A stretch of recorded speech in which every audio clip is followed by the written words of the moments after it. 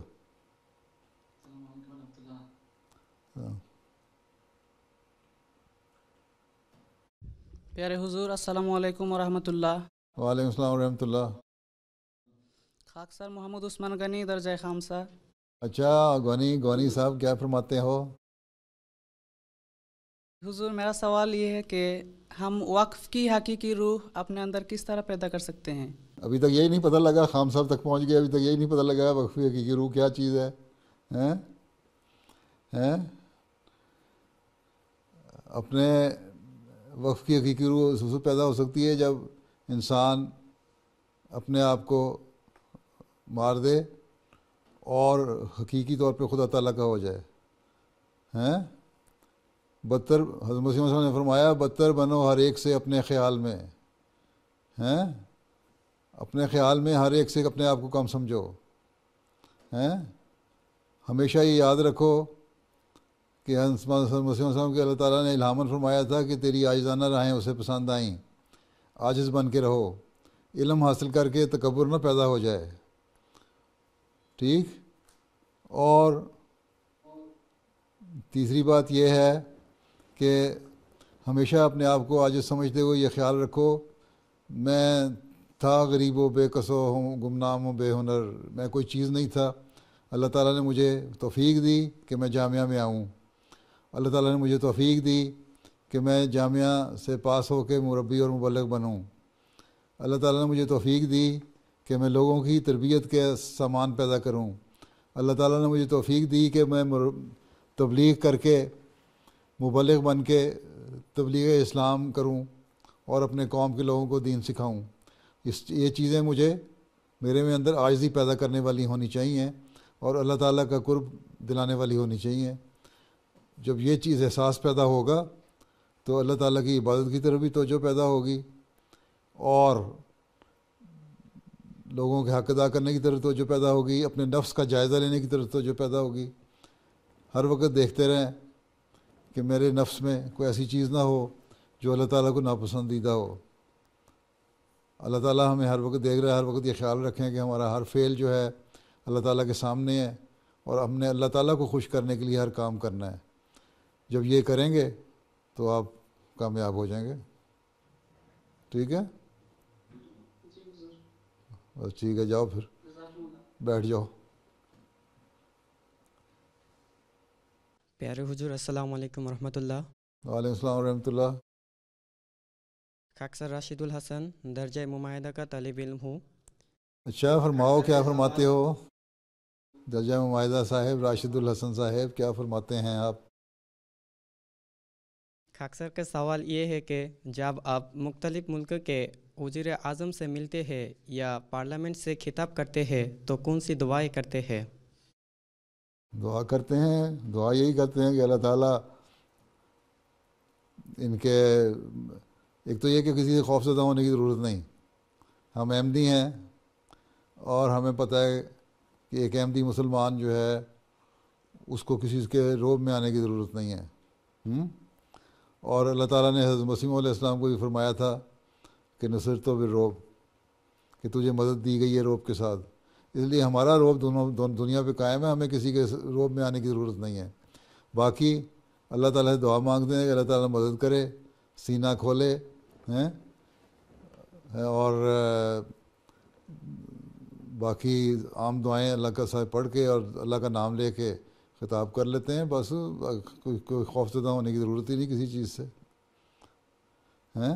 یہ سمجھو کہ سب بیوقوف ہیں، ہم ان کے لیڈر ہیں اور ہم ان کے استاد ہیں۔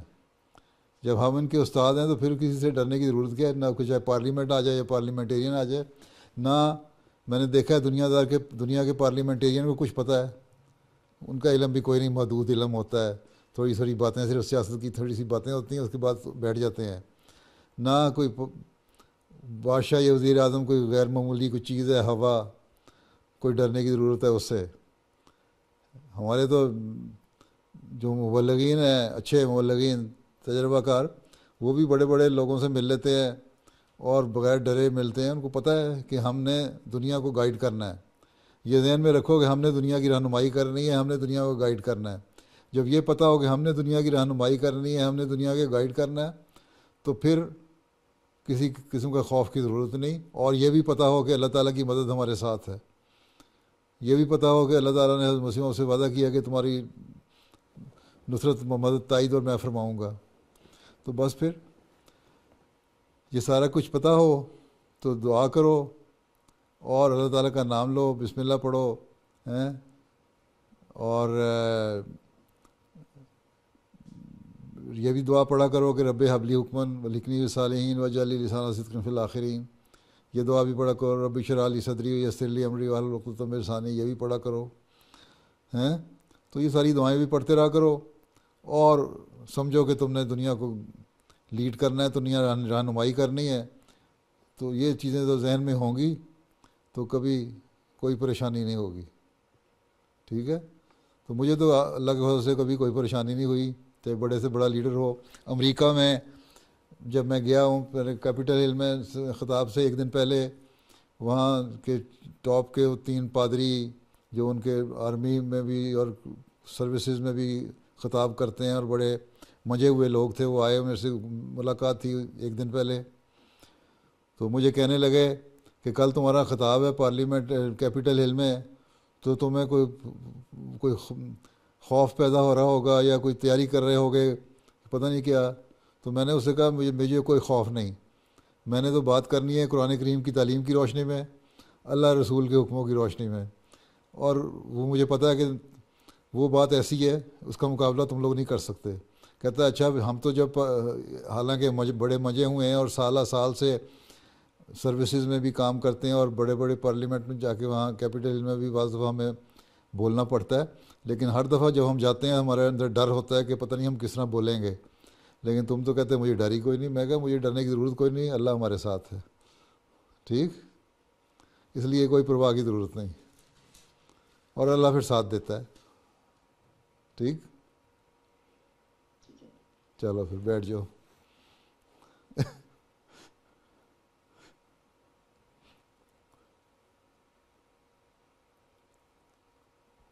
السلام علیکم ورحمۃ اللہ. پیارے حضور، خاکسار محمد جہانگیر عالم درجہ ثالثہ کا طالب علم ہوں.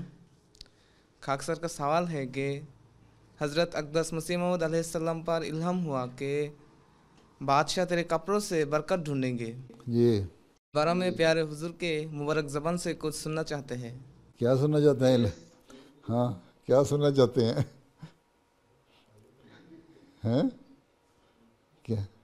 کیا سنا چاہتے ہیں؟ اس کا الہام ہوا کہ بادشاہ تیرے کپڑوں سے برکت ڈھونڈیں گے، تو اس کا مطلب ہے کہ حضرت مسیح علیہ السلام کے ہر کام میں، ہر بات میں، اور کپڑوں میں، اور ہر چیز میں برکت ہے. اس لیے جو بڑے بڑے بادشاہ ہیں وہ بھی اس بات کو اپنے لیے اعزاز سمجھیں گے اور ایک قابل قدر چیز سمجھیں گے کہ ان کو حضرت مسیح علیہ السلام کے کپڑوں کا کوئی تحفہ ملے اور برکت ملے. اب آج کل وہ برکت تو مل نہیں سکتی، تو اگر ہم نے برکت ڈھونڈنی ہے ساری دنیا میں، ہر احمدی کو تو برکت نہیں پہنچ سکتی، اور نہ ہر بادشاہ تک وہ برکت پہنچ سکتی ہے کپڑوں کی صورت میں، عملی صورت میں. تو اس کے لیے یہی ہے کہ حضرت مسیح علیہ السلام کی جو تعلیم ہے اس کو ہم اپنے اوپر پہلے لاگو کریں، جو آپ نے بتایا ہمیں، آپ کا جو مشن ہے اس کو ہم پورا کرنے کی کوشش کریں. اور یہی جو برکت ہے مسیح موعود علیہ السلام کے آمد کی برکت، اور آپ کے ذریعے سے احیاء نو کی برکت، آپ کے ذریعے سے اسلام کی نشت ثانیہ کی برکت، آپ کے ذریعے سے اسلام کا جھنڈا دنیا میں لہرانے کی برکت، آپ کے ذریعے سے خدائے واحد کی حکومت کو دنیا میں قائم کرنے کی برکت، آپ کے ذریعے سے رسول پاک صلی اللہ علیہ وسلم کے جھنڈے تلے دنیا کو لانے کی برکت.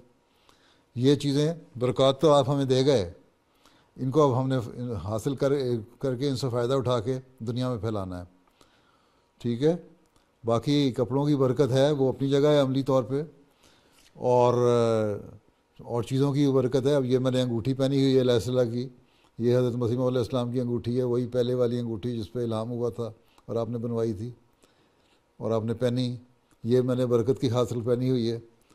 تو جس کو تو برکت عملی شکل میں کپڑوں سے یا کسی چیز سے ملتی ہے اس کو حاصل کرنی چاہیے، لیکن اس کے علاوہ جس طرح کہ میں نے بتایا ان برکات کو پھیلانا، آپ کی تعلیم کو پھیلانا اور آپ کے مقصد کو پورا کرنا، آپ کے مشن کو پورا کرنا، یہ بھی برکات ہیں. ان کو جامعہ کے ہر اسٹوڈنٹ کا کام ہے کہ وہ پھیلائے. ٹھیک ہے، خود حاصل کرے اور آگے پھیلائے. ٹھیک ہے نا؟ کیا یہ کینیڈا کے وزیر اعظم پر چسپاں ہو سکتا ہے؟ کس طرح چسپاں کر دیا اس پہ؟ کینیڈا کے وزیر اعظم وہاں اس پہ کس طرح چسپاں کرنا ہے؟ وزیر اعظم تو اور بھی لوگ ہیں کئی، تو کینیڈا میں وزیر اعظم کس طرح چسپاں ہوتا ہے؟ کیونکہ وہ حمایت کرتا ہے ہماری. ہیں کس طرح کیوں چسپاں کرنا چاہتے ہو؟ کیا دل میں کوئی بات ہے؟ بتاؤ نا ذرا کھل کے. میں نے سنا کہ وہ ہمارے تقریر میں آتے ہیں اور آپ کے ساتھ ملاقات بھی کرتے تھے. ہماری تقریر میں آتے ہیں، ان بڑے آتے ہیں، بعض اور وزیر اعظم بھی آتے ہیں. ہماری تقریر میں کینیڈا کا جو اس سے پہلے وزیر اعظم تھا وہ بھی، میرے کیلگری مسجد کا میں نے افتتاح کیا تو وہاں 3 گھنٹے کا 4 گھنٹے کا بائی ایئر سفر کر کے کہیں جاپان میں G7 کی کانفرنس میں جانا تھا، تو پہلے رکا، مجھے ملا، تقریب میں شامل ہوا، پھر آگے گیا. وہ پریزیڈنٹ دوسری پارٹی کا تھا، وہ بھی ملا مجھے اور تقریب میں آیا. بڑی عزت کرتے تھے، یہ بھی کرتے ہیں. یہاں کا بھی UK کا ڈپٹی پرائم منسٹر جو تھا وہ بھی مجھے ملا. اب جو پرائم منسٹر ہے یہ بھی پہلے مل چکا ہے. تو لوگ تو بڑے بڑے ہیں، ملتے ہیں، تقریب میں آتے ہیں. اور ملکوں کے بعضوں کے پرائم منسٹر اور صدر ملتے ہیں تو بڑی عزت کرتے ہیں. تو ہر ایک پہ چشمہ برکت تو اس وقت ہو جب وہ احمدی ہو جائیں، ٹھیک ہے. باقی یوں ہی تو نہیں، ملنے سے تو چسپانی ہو جاتی ہر بات. ہاں یہ ان کا بڑا پن ہے کہ وہ ملتے ہیں اور محبت کا اظہار کرتے ہیں اور جماعت کی کاموں کو سراہتے ہیں اور شامل ہوتے ہیں. کچھ ان کے پولیٹیکل وہ ہوتے ہیں انٹرسٹ، کچھ وہ دلی جذبہ اور جوش بھی ہوتا ہے، دوستی کا حق بھی ادا کرتے ہیں.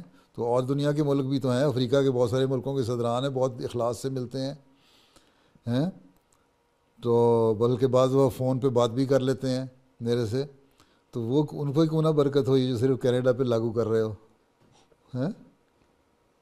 ٹھیک ہے، چلو بیٹھو.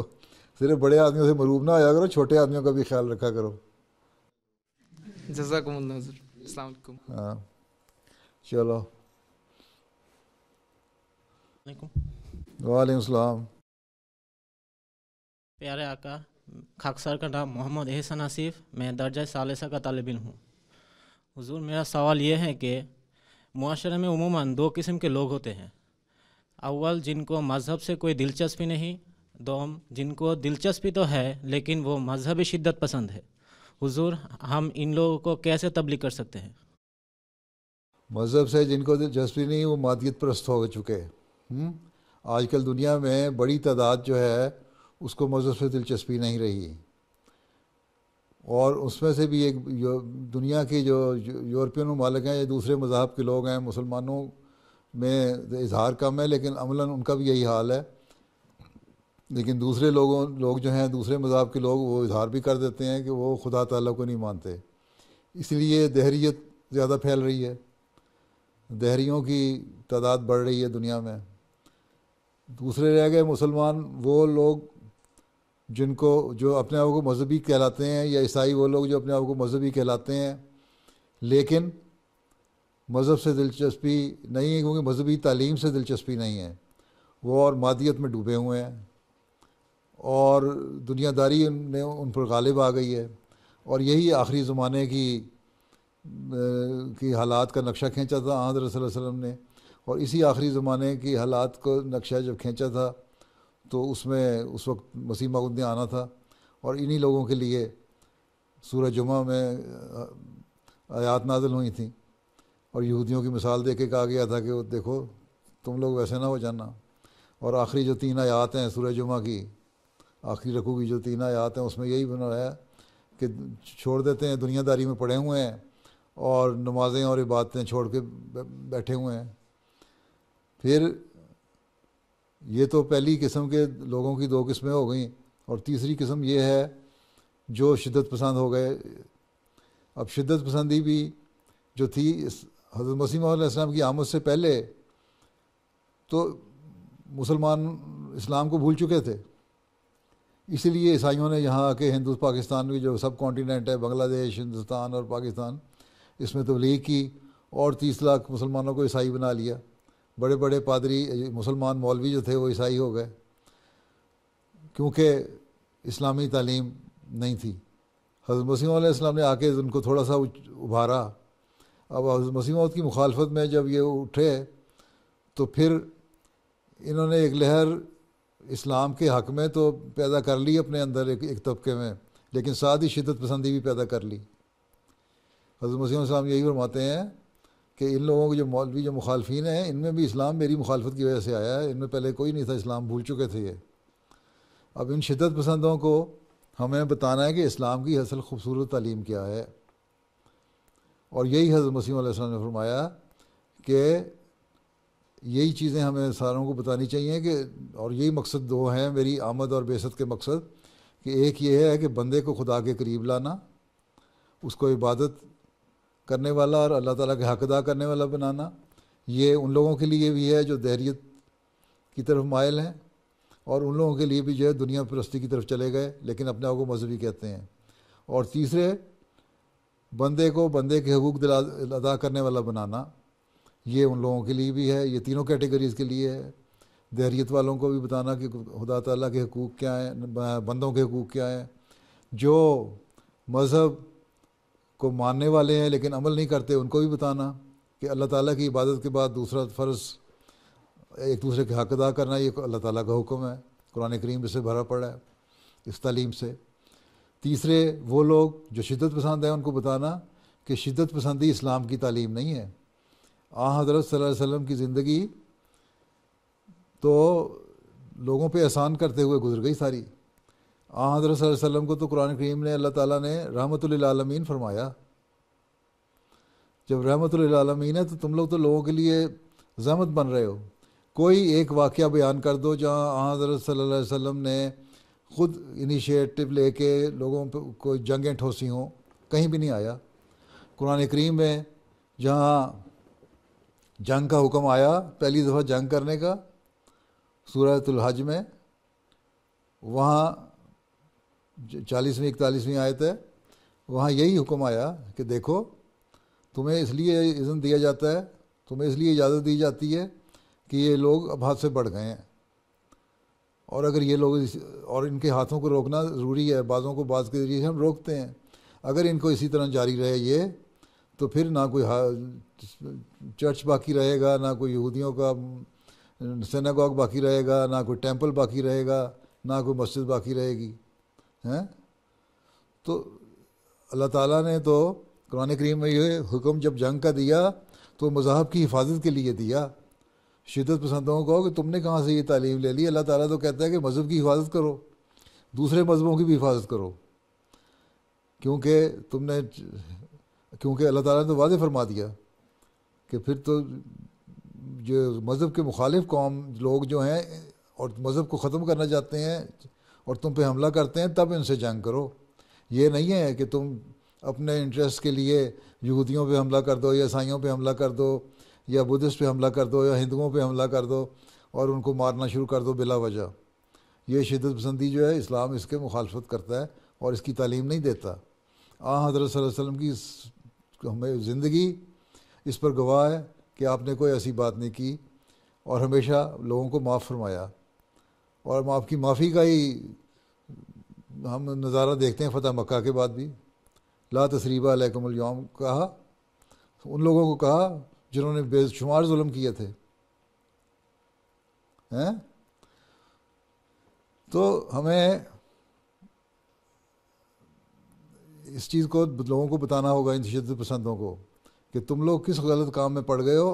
حضرت صلی اللہ علیہ وسلم کی تو تعلیم نہیں تھی، بعض شدت پسند نہیں سننا چاہتے، لیکن اس کے لیے ایک لمبا وقفہ چاہیے، تعلقات چاہیے، اپنے ذاتی تعلقات ان سے بنائیں، ان کے پاس بیٹھیں، ان کو قائل کریں، پھر یہ سنیں گے۔ تو قرآن کریم سارا اس بارے میں بڑا پڑا ہے۔ حضرت صلی اللہ علیہ وسلم کی سنت، آپ کا اسوہ، آپ کا اٹھنا بیٹھنا، آپ کی زندگی کا ہر لمحہ اس بات کا گواہ ہے کہ آپ نے پیار، امن، محبت اور شانتی کی تعلیم دی ہے۔ ٹھیک ہے، یہ باتیں بتانی ہوں گی، ٹھیک۔ اور آپ کا 2 منٹ یہ جو ڈسکنیکٹ ہونے کی وجہ سے ضائع ہوئے تھے، میں 2 منٹ زائد دے دیتا ہوں آپ کو، اس کے بعد وقت ختم ہو جائے گا، ٹھیک۔ السلام علیکم۔ وعلیکم السلام۔ ہاں، اب کون ہے؟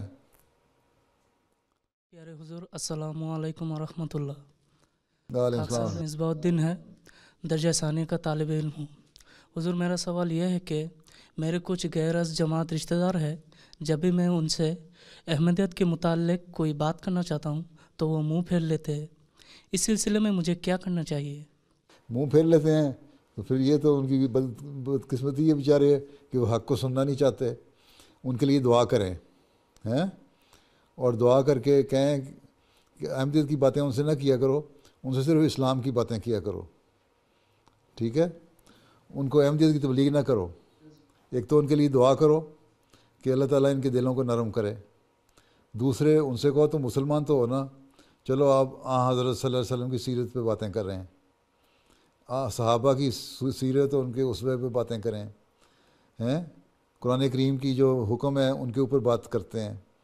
تو جب وہ دیکھیں گے کہ تم قرآن کریم پہ عمل کر رہے ہو، قرآن کریم کی باتیں کرتے ہو، حضرت صلی اللہ علیہ وسلم سے عشق اور محبت کی باتیں کرتے ہو، آپ کے صحابہ سے محبت اور عشق کی باتیں کرتے ہو، تو وہ تمہارے سے باتیں کرتے جائیں گے. آہستہ ایک وقت میں ایسا آئے گا وہ سمجھیں گے کہ یہ ان کی تعلیم تو وہی ہے جو ہماری تعلیم ہے، چلو اس کی اور باتیں بھی سنیں. تو پھر وہ آہستہ آہستہ سن لیں گے، اس پہ وقت لگے گا. لیکن ہر ایک کام کرنے کی بعض حکمت ہوتی ہے، حکمت سے قرآن کریم کا بھی یہی حکم ہے موعظۃ الحکمہ کہ واز کرو، حکمت سے واز کرو.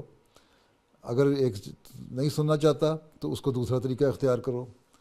ٹھیک ہے، تو ایک تو یہ تو میں نے ایک طریقہ بتا دیا نا، اپنے ماحول کے حساب سے اور طریقے خود اختیار دیکھو کس طرح ہم ان لوگوں کو قائل کر سکتے ہیں. اور دوسرا یہ کہ دعا میں بڑی طاقت ہے، دعا میں بڑا زور ہے.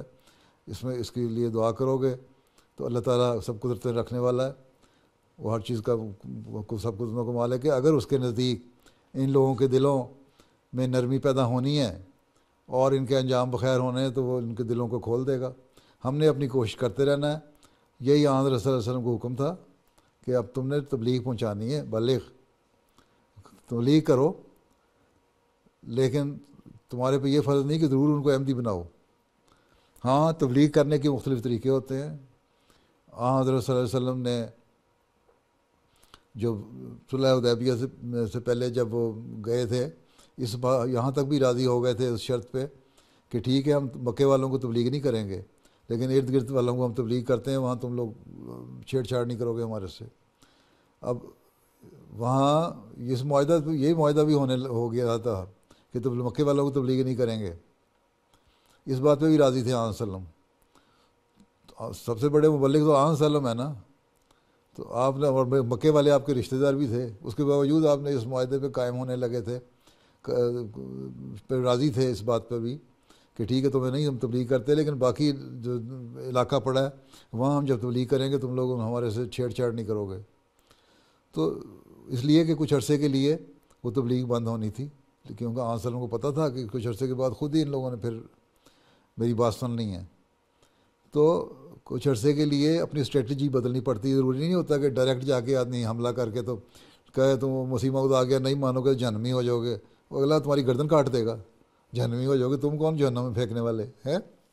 اس لیے ان سے بات کرو قرآن کی، حدیث کی، آن صلی اللہ علیہ وسلم کی سیرت کی، اسوہ حسنہ کی، صحابہ کی. تو عام کامن ایشوز کی بات کرو. ٹھیک ہے. تو اہل کتاب کو بھی اللہ تعالیٰ نے یہی کہا ہے نا کہ ایک بات جو ہے ہم آؤ اس مل سوائن بیننا بینکم، کہ جو ہمارے درمیان کامن چیز ہے اس پہ بات کرتے ہیں. تو کامن چیز تو ہمارے درمیان اللہ تعالیٰ کی ذات ہے، آن وسلم کی ذات ہے.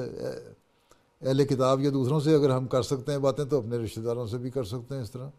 تو کامن جو کوئی ایشو ہیں اس کے اوپر باتیں کرنی چاہیے.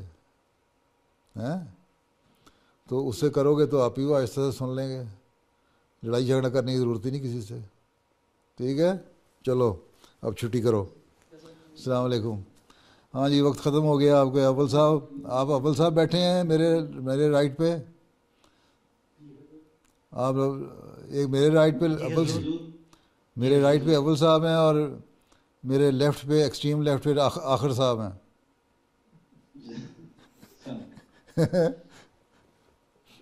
اچھا، پرنسپل صاحب کی بھی اردو کی کلاس لیا کریں تھوڑی سی. اچھا ٹھیک ہے، اللہ حافظ. و پھر السلام علیکم ورحمۃ اللہ وبرکاتہ. وعلیکم السلام ورحمۃ اللہ وبرکاتہ. السلام علیکم.